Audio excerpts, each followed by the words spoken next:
So, while I was recently browsing through the Korean site for details on the upcoming Dancer Skillset, I found out about a new type of server they're getting over there. Now, I can't confirm whether we'll see anything similar to this, but I think the concept is definitely worth talking about, so that's what we're going to talk about today. If any of you have ever watched my stream over at twitch.tv/Zanrise, I've talked about the idea of running seasonal servers, much like games like Path of Exile, or even old school RuneScape, which seems to do it now, where you have a limited run of a server with some unique features. Yeah, they will do that, but I think the idea with seasons is you kind of know when one starts and one ends, and it's like, it's a thing where you go and you're like, okay, this is going to be an experience, and you know, they add other features to seasons when it comes to other games as well, a lot of the time, so there's like just other fun things to like maybe speed up the like growth on that server or something along those lines. I don't know, because a lot of, I think the way Path of Exile does it, they have like different rifts and different like new events, things people can do during that, and they like rotate stuff in and out. But I think that's a pretty good idea for keeping people interested and actually bringing people in. Like the issue is if it's once you leave a fresh start for too long, a lot of people can like dip off, and if it gets too low pop, that's where it becomes like an issue, because you do want like new people coming into like a newer server, but over time, if there's less people there, there's less activity on that server, you do need to merge them, and it just, I guess it's less fun for the people on that server at that point. But I think a season system or something would be really cool instead. In the case of ArcheAge, I've wanted to see a server where new players come into a server with much faster progression, and a lot of the tedium is taken out.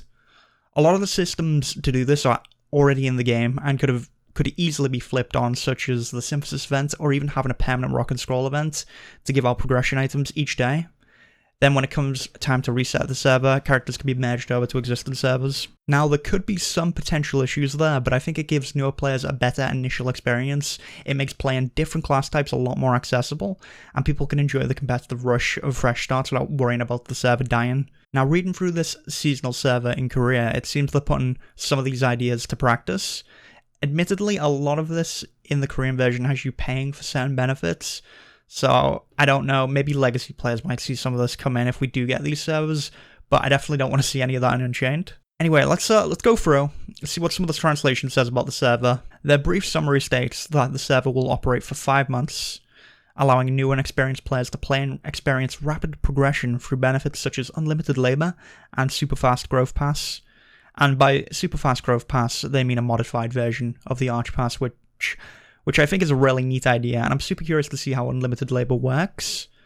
I think a lot of people that have played ArcheAge have always seen labor as just another form of time-gating content, and having unlimited labor really takes away a lot of the reasons to have multiple accounts. These servers will also be independent to existing servers when it comes to the auction and instances, as, yeah, that's going to cause a lot of issues. It does state that characters can't be transferred, and that by the end of the server lifecycle, all characters and items are destroyed, which does make a lot of sense considering that they're going to be running around for 5 months with unlimited labor, among other benefits. Though I do wish there was some kind of way of merging these characters over for newer players to catch up and older players to play around with different gear sets, because I do think that's important. Though it does mention that playing on the seasonal server will allow you to redeem rewards on other servers to make it worth people's time.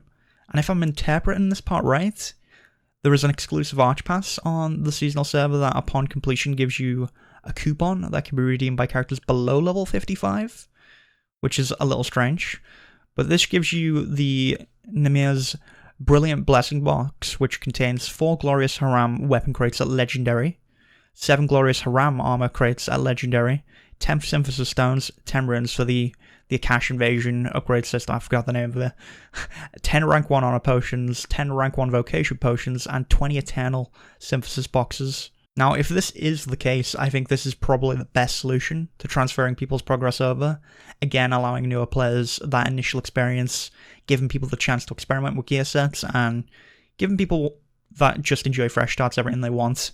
Now, getting back to the details of the actual server, it is going to open up content in stages, as usual with the Castle Sieges opening a month after server launch, but it also seems like the Garden of the Gods content, Misrain Gorge, and the latest zone along with the Akash Invasion isn't going to be a part of the seasonal servers, which I for one am actually okay with. It does also say in the season server you can't do servitude or escape from prison, which, considering you have unlimited labor, probably means if you get caught doing the crime, you're doing the time. Other than this, it does mention a few purchasable star packages, which seem to include Haram gear, which I'd hope is not part of our version of the server if we were to get it. But looking at the Arch Pass, it looks like there'll be several versions to pick up with a lot of big rewards such as the Strata and the Sloth Glider, among other things. And delving into these a little deeper, all of these Arch Passes contain progression items to further speed up gear progression on the server, but they also contain these progression items on the premium side of the Arch Pass. Now, as long as the premium side is kept to just cosmetic, at least just for this server, I'll be happy, as it'll keep that competitive spirit for the server and turn less people off. Now, the issue here lies in that how invested people are going to get off cosmetics when they're all just going to be lost at the end of the server cycle anyway. So I think they need some form of carrying over cosmetics, and then I think people are more likely to buy into this and want to look at the premium side, especially when this server is going to be offering an experience that's honestly probably going to be a lot more fun. Now, this server isn't going to fix all the issues ArcheAge has. I still think the daily/weekly quests and lack of overall PvE content is going to be a turn-off for some players, but that's probably not something we'll ever see changed. Even with the initial start on current servers, no players will still be behind, but it'll definitely be a lot more encouraging than the journey you have to take right now, because if you start right now, you're starting from scratch. Even they put in like the Soulforged gear at some point, which doesn't really help at all. There's no reason to get that. And yeah, the rewards you get are also a tier below the Garden of the Gods gear, and I still think there needs to be more ways to obtain that gear. As gain gear and expansions works fine in a lot of MMOs, but due to the way ArcheAge is designed, there's a lot more issues with it, and again, I think that's going to turn some people off as well. I do think the idea of these servers running regularly is a really big and positive change for ArcheAge, if it happens. I'll certainly be playing on the server if it comes out for Unchained. The reason I do want to get my criticisms out there and talk about this a bit is to make it clear where I think players are potentially going to drop off, and hopefully we can see the server better adapted to Unchained and just have an overall better experience overall. Because again, I really think the server has a lot of promise if we do get something similar to this, but we will have to see. But yeah, that's all I've really got to say about it. I just saw it and I thought it'd be an interesting thing to discuss. Again, it's something I've spoke about in the past, and hopefully we do get something like this.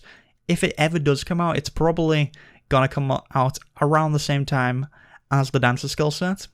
So maybe the next couple of months we'll see this potentially come, and then fresh start servers will be gone. So we'll never see those again. We'll have this server instead. And if it runs for 5 months, 5 months might be a bit too long. I'm not sure. We will see. But yeah. That's it, so thank you for watching. Let me know what you guys think. Leave a like if you enjoy the video, subscribe, all the usual YouTube stuff. And yeah, thanks for watching, and I'll see you all in the next video.